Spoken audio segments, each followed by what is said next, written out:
Hi guys, this is Breaker SC2 and I'm back with another replay from Cast It, and the uploader of this one is of course spawning as our red Protoss in the lower right hand corner of the map. His name is zeez dipwood.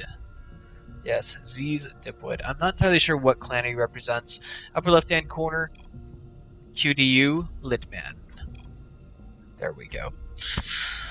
Well, this is a PvP, and as such, we're going to have, I'm going to say, around 4 minutes of in-game time where nothing's going to happen. Bleh. Dipwood says, can't win PvZ ever? I don't know what to do, no spoilers, but that's not true, bro. That's just not true, man. Come on. Anywho. I don't want to be rude to you guys, but I'm going to go ahead and turn off the dialogue. I don't want to be distracted by it. The map we are on right now is Bel'Shir Vestige. And of course, we have the kind of wide open natural here. That's, you don't want to SimCity that in PvP. Never.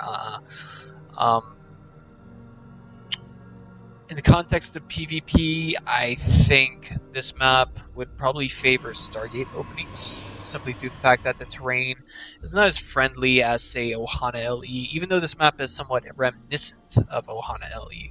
And by reminiscent, I mean simply, how do I put this? Reminiscent.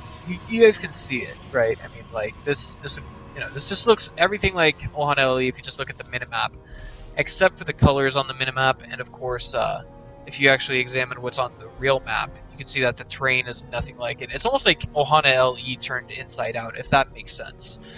All the rough terrain on Ohana LE was basically on the outside, and on the inside there was nothing but a bunch of smooth terrain, and this is like these two jungles that you can really enter, if that made sense. Of course, it's no longer a ladder map, so it's not really worth warranting any mention thus far, but it is, of course, still a map in some online tournament events, like a couple of events that I cast for, and that's about all I've got on that. That's basically my take. And I know I said we got about 4 minutes of in-game time before any action happens. I'm willing to say 5. So let's go ahead and kick that back just a little bit more. Other things, I'm trying to get a show match arranged between 2 very famous players. I won't say who, but let me just tell you all right now, they are world renowned. And if it happens, trust me, you guys will definitely want to see this show match if it is a best of 7. Of course, I think for one player, he would actually be more reluctant to take this on than the other, of course, because of the amount of pay. I'm not in charge of the event. I'm just going to be a caster, and that's about it. And with that being said, there's no... let me just put it this way. The amount of money that would be involved in the show match is actually, I would say, counterproductive to the time of one of the players. I'll say that much. But trust me when I say this is going to definitely fulfill my, my kind of niche, my calling, if you will.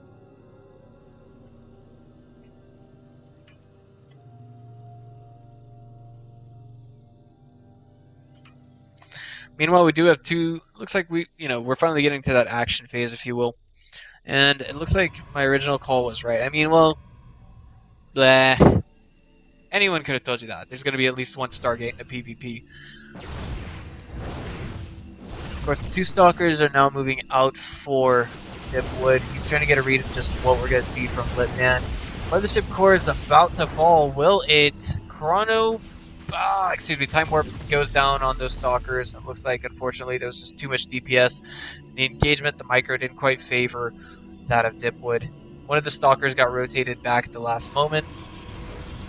Appreciable, and I'm thinking Litman is probably reading into this, considering this is a Masters level PvP. He's reading into this and he's thinking to himself, wait a minute, why weren't there more Stalkers coming at me? Why wasn't there a Zealot in the mix as well? And perhaps this is signaling to him that his opponent has definitively gone for some kind of a tech up behind this, and there it is, the Void Ray in production. It will have the easiest time in the world killing all 3 of these Stalkers with its prismatic alignment, which does excessive amounts of damage to armored units, essentially.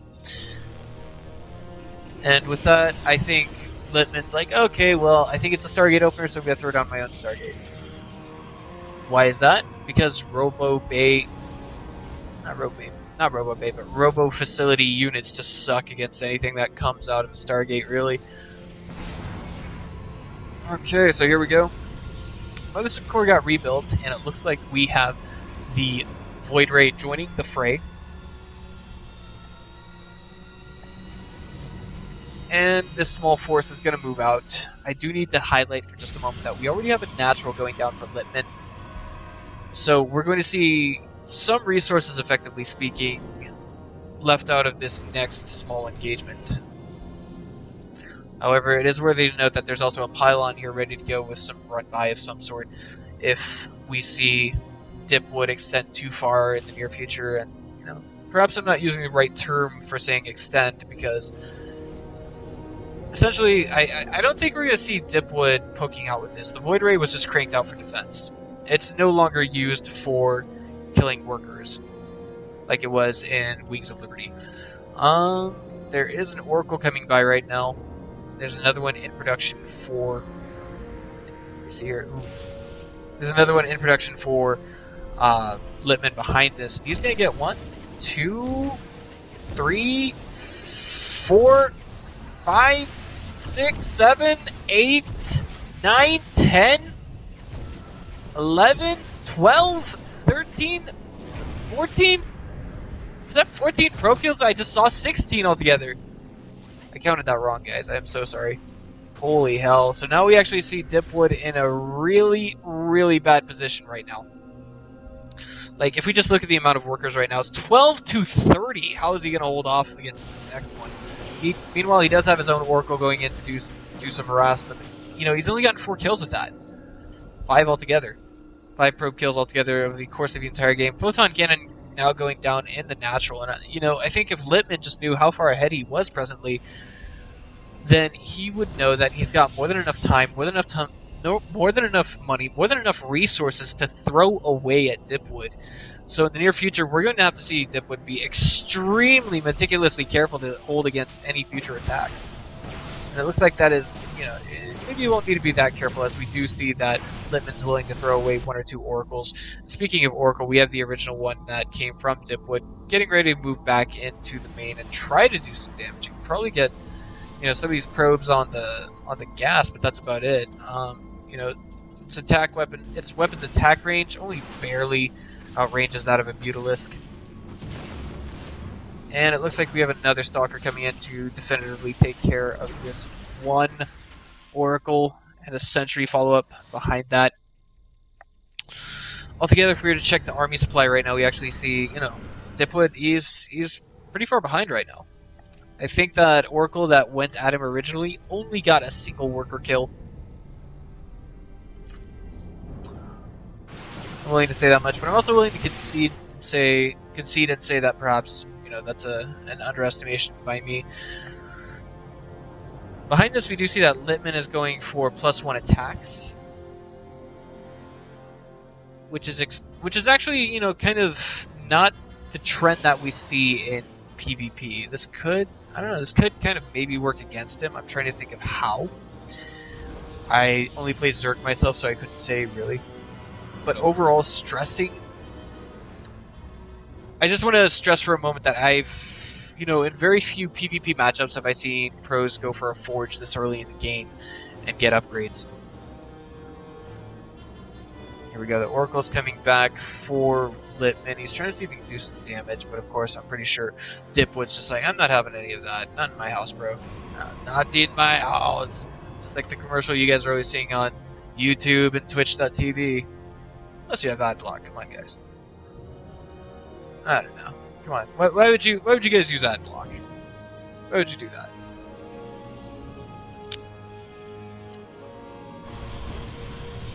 Overall, we just have both players taking it in a macro mode right now. Twilight Council and a Robo Bay going down at the same time for Litman. Hold on, I just want to switch this around real quick because it is kind of confusing me. If you guys use the reskinned interface, just hit Control X and you can swap around the colors of both players. Not swap them around, but you know their names up here kind of makes it less confusing. Ooh. Ooh, and the Oracle, what's it doing here? Oh boy, I'm just a little curious. What does he know presently? Okay, well, he hasn't scouted the robotics bay, but I'm pretty sure that he expects it at this stage in the game. Litman presently also has, he's got a second forge going down right now.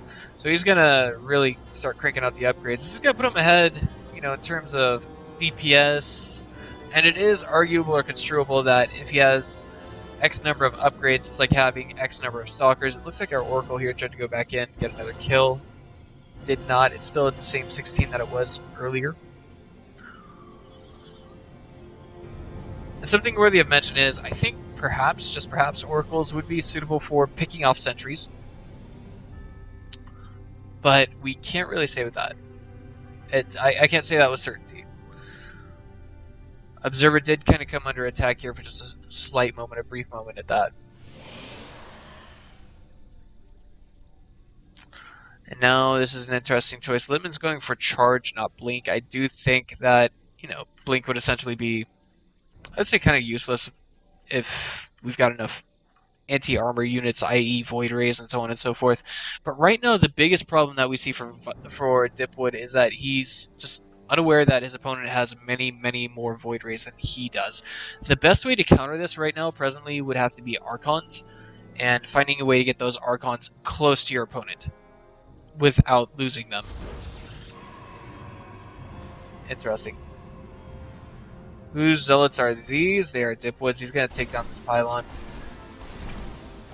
But there's also another pylon right here. Excuse me. Yeah, he doesn't know about that one. Not at all. Now, we do have the Oracle coming over here, and there's another pylon going down over here. Stalker kind of going out there and dealing with the Oracle. Just shooing it away, if you will. And there's also another message of warning behind this. If you guys don't throw down photon cannons, then you're basically committing X number of supply to defending your base, while you could very well be using just static defenses, supply free. Meanwhile, we do have an Oracle that just came by here for Dipwood, and he's got vision on basically everything that these units have vision on, so you can see what's in the main composition. I wonder if it's possible to put that on DTs. Be interesting. And Dipwood Zealot got pushed off the Zelnaga Watchtower. Meanwhile, both players taking out their thirds behind this. Dipwood is presently, just kind of behind in income, if you will. Gateway's being tacked on, though. So I think he's, let's check the production units, production buildings.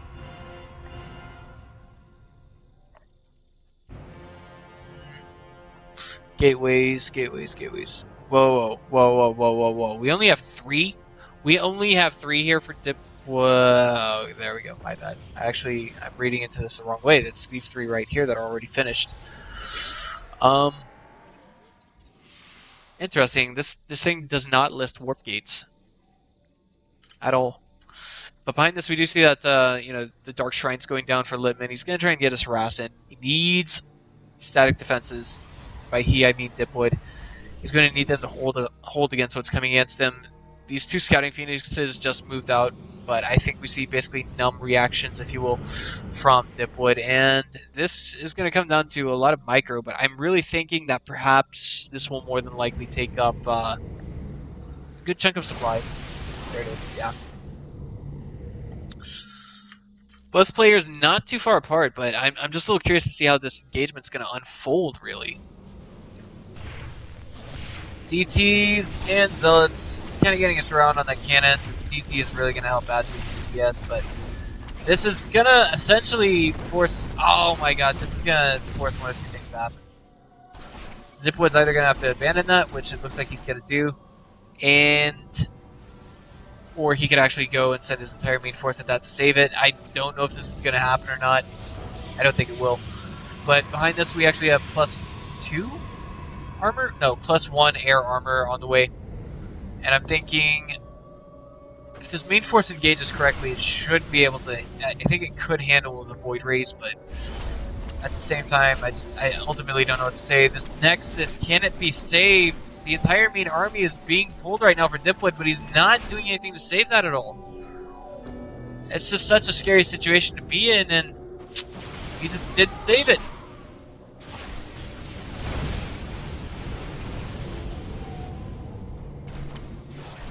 Meanwhile, he's basically pulling back all of his army because he didn't have an observer in the mix until just now. Cyanide Storm being researched for Litman right now, and you know, I'm painfully curious as to how Dipwood can possibly come back in this. I mean, sure, he's retaking his third. The question is, how does he redo it? How does he do it? He's on 2.5 base while his opponent's on 4 base right now. 4 up and running, 4 cannons at each one. Except for the natural, of course. Protected already by the main force of Litman.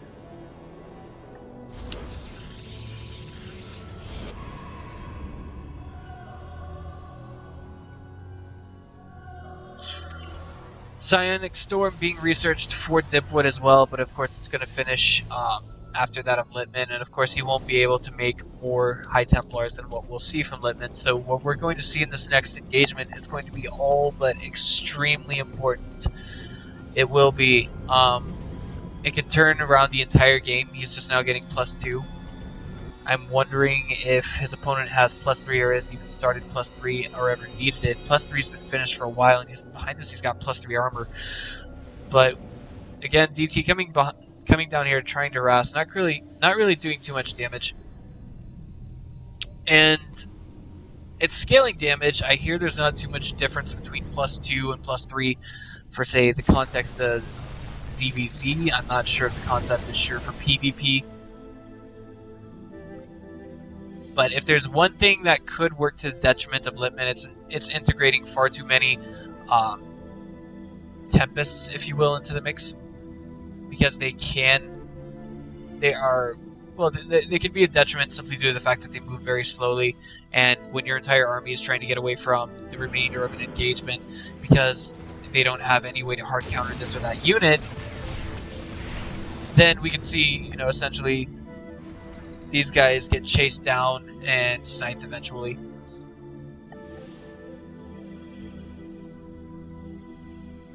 So behind all of this, we see that there was something that just got thrown at Litman. And now, oh my god, this huge warp in here. How did it get in here? Was there... Oh my god, I'm so sorry I missed that, but the warp prism came in. And it attacked the... It attacked... It's just tearing everything apart, but right now the storms are beautiful for Litman.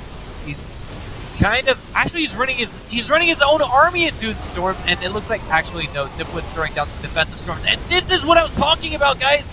We saw Litman with a huge advantage, and he just threw it away because he didn't split his Void Rays up before he went in, and this is looking really bad for Litman right now. 1 Void Ray left versus 1 Tempest. Tempests do not get a buff versus Void Rays, but they do versus Colossi. Will it be taken down? It's 1 shot away, and it's still alive, barely. Oh my god, but meanwhile we do have the Zealots, the armored piranhas of Litman, just chomping away at what's in the main for Dipwood, and as long as his own Zealots stay grouped up while dealing with them, he will be good to go. The natural was just taken down for Litman. Dipwood doing what he can to destroy the third, and he's doing a damn good job of it. I could not see him turning this around, but here it is. Everything is but cleared up in his own main, but oh my god! Archons morphing at the last moment. Recall going down, and I just don't know who's ahead in this. Let's check the income right now. Litman lost a lot of probes here, so all we have to see is Dipwood hold against whatever immediate retaliation comes his way. Excuse me. And then remax as soon as possible. He's got so many unpowered gateways here. He's got to work on getting them repowered, and then he'll be good to go. Miraculously, he did not lose his Twilight Council. This will still pave the way for tech ups in the way of DTs. Help him rebuild his Templar Archives. Did he lose that? He did lose it. Yes. He opted to rebuild it. And speaking of rebuilding, the third's going back down again. But I really want to see, is Dipwood... I don't think Dipwood's even vaguely aware of that 4th base. I'm thinking he could be completely oblivious to it. I'm thinking he could also be avidly aware of it. Meanwhile, defensive cannons going down in the main. Everything being pulled to deal with this, but nothing shoots up. Nothing here from Dipwood shoots up.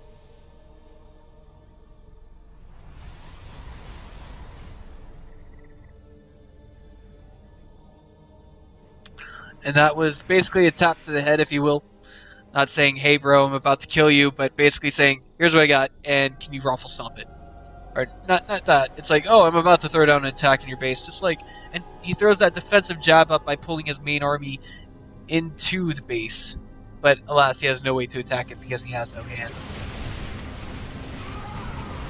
And this is the one that's meant to go to the gut, but of course the main army was just at the natural, right in position. I don't know if the third's going to fall without a fight, but we're about to find out, ladies and gentlemen. The two Colossi going to town on what we have here for Litman. The Archons are completely and totally outranged, and now we see the Photon Overcharge going down, the main army of Litman being driven back.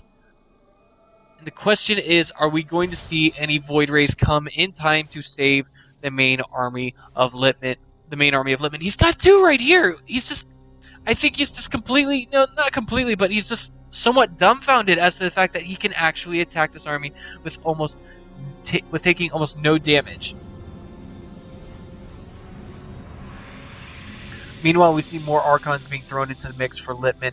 The one danger that needs to be highlighted for the time being is that we just have two Archons here, and true, while we only have two Archons here, everything here deals out AoE. While everything here deals out AoE except for the Stalkers and the Zealots, there's still the fact of the matter that the Colossi outrange the Archons. So the question is, will we see Litman's force here be able to power through what we have from dipwood or not?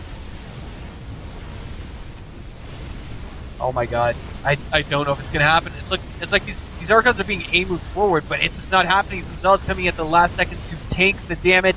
And now we have the fourth base of Litman being torn up, and he says, GG, well played. With that, we see dipwood victorious yet again, ladies and gentlemen. This has been Breaker. I'll see you guys next time.